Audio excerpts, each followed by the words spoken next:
Kantor seharusnya jadi tempat kita tumbuh, berproses, dan produktif. Tapi gimana kalau setiap hari malah terasa kayak medan perang? Bangun pagi rasanya berat. Setiap kali buka chat kantor, jantung berdebar. Dan bukannya semangat, yang ada malah pengen cepat-cepat pulang. Bahkan sebelum hari kerja dimulai. Drama di tempat kerja, gosip yang nggak ada habisnya, atasan yang nggak bisa menghargai, atau rekan kerja yang suka menjatuhkan, semua itu bisa pelan-pelan menggerogoti mental kita. Dan tanpa sadar, kamu mulai kehilangan motivasi, produktivitas menurun, dan akhirnya burnout.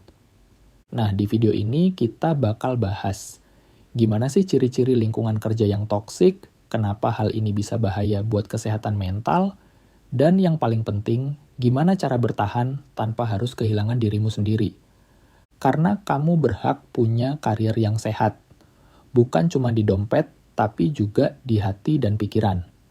Bayangin kamu kerja di tempat yang setiap harinya bikin tegang. Setiap pesan masuk terasa seperti bom waktu, setiap rapat bikin jantung berdebar, dan setiap hari Senin terasa seperti mimpi buruk yang berulang. Itu tanda-tanda kamu mungkin sedang ada di toxic workplace, lingkungan kerja yang nggak sehat secara emosional. Secara sederhana, toxic workplace adalah tempat kerja yang bikin kamu merasa tidak aman secara psikologis. Bukan cuma karena beban kerja berat, tapi karena suasananya penuh tekanan, drama, dan ketidakpedulian. Menurut survei Harvard Business Review, 1 dari 5 pekerja mengaku pernah keluar dari pekerjaannya karena lingkungan kerja yang toksik. Artinya, masalah ini bukan hal sepele. Banyak orang kehilangan karier, bahkan kesehatan mentalnya, karena suasana kerja yang nggak mendukung. Ciri-cirinya bisa kamu kenali dari hal-hal seperti ini. 1. Komunikasi yang buruk. Banyak gosip, salah paham, dan konflik kecil yang terus dibesar-besarkan. 2. Atasan yang tidak suportif. Suka menyalahkan, jarang memberi apresiasi, dan membuat bawahan selalu merasa salah. 3. Rekan kerja yang terlalu kompetitif. Bukan kolaborasi, tapi saling menjatuhkan demi terlihat paling hebat. 4. Nggak ada keseimbangan hidup dan kerja. Kamu diminta selalu siap 24 jam, bahkan saat waktu pribadi. 5. Dan yang paling parah, budaya lembur sama dengan loyal. Seolah-olah kerja sampai malam dianggap tanda dedikasi. Padahal, yang terjadi tubuh dan pikiranmu pelan-pelan kelelahan. Kalau kamu mulai merasa cemas setiap kali mau berangkat kerja, sering pusing, atau kehilangan semangat tanpa sebab jelas, itu mungkin bukan kamu yang lemah, tapi lingkungan kerjamu yang nggak sehat. Lingkungan kerja yang toksik itu pelan-pelan seperti racun.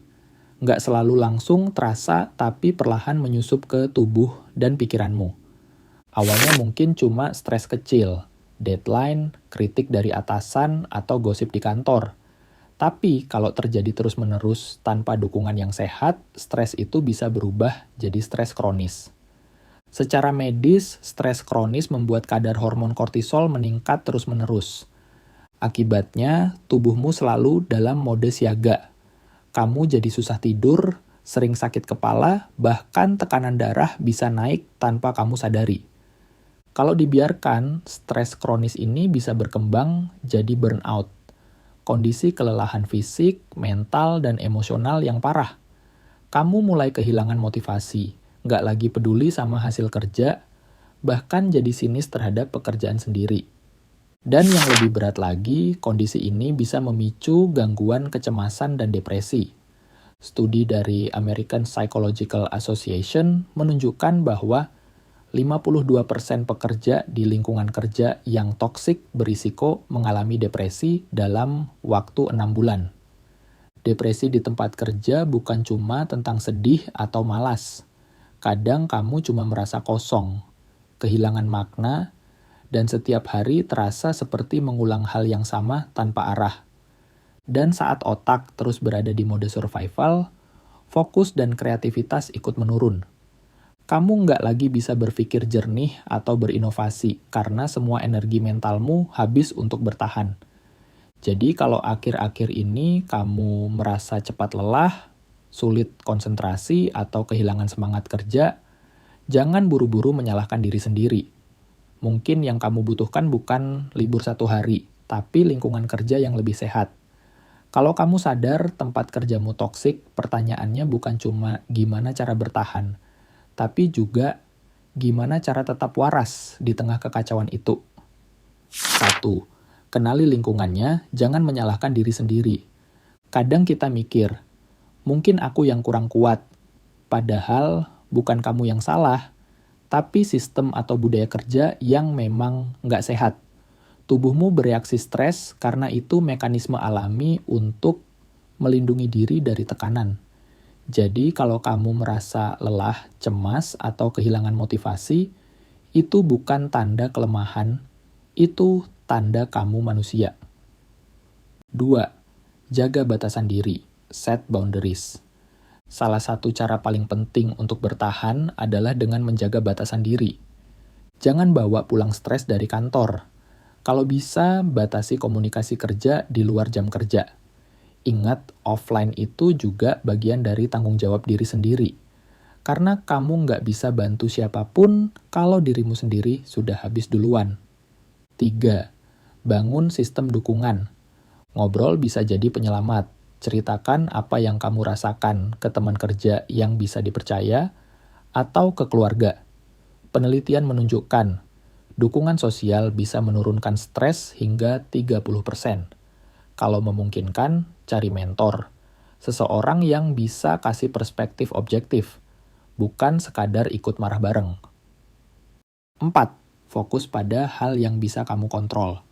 Kamu nggak bisa ubah semua orang, tapi kamu bisa ubah cara kamu merespon. Gunakan energimu untuk hal produktif, bukan untuk drama kantor. Kadang cara terbaik melindungi diri adalah dengan tenang, bukan dengan melawan. 5. Rawat kesehatan mental di luar pekerjaan. Kerja boleh keras, tapi jangan lupa isi ulang energi mentalmu. Lakukan hal-hal yang bikin kamu bahagia, olahraga, journaling, meditasi, atau sekadar nikmati kopi sambil baca buku. Anggap itu seperti nge-charge baterai jiwa, biar kamu tetap kuat menghadapi hari-hari yang berat. 6. Evaluasi dan siapkan rencana keluar. Dan yang terakhir, kalau sudah berbulan-bulan dan nggak ada perubahan, mungkin bukan kamu yang salah tempat, tapi tempatnya yang salah orang. Nggak ada salahnya mulai cari opsi kerja lain yang lebih sehat. Karena pekerjaan bisa diganti, tapi kesehatan mental itu nggak ternilai. Lingkungan kerja toksik bukan hal sepele. Dampaknya bisa menggerogoti kesehatan mental pelan-pelan tanpa kamu sadari. Tapi kamu punya pilihan untuk menjaga diri, membatasi diri, atau bahkan meninggalkan situasi yang nggak sehat. Ingat, kamu berhak kerja di tempat yang menghargai kamu. Bukan cuma hasil kerjamu, tapi juga perasaanmu. Jaga diri karena nggak ada karier yang sepadan dengan kehilangan dirimu sendiri. Kalau kamu pernah bekerja di tempat yang toksik, gimana cara kamu bertahan? Cerita di kolom komentar ya. Jangan lupa like, share, dan subscribe channel Three-Way, karena kita akan terus bahas topik kesehatan mental dan kehidupan kerja yang lebih sehat. Sampai jumpa di video berikutnya.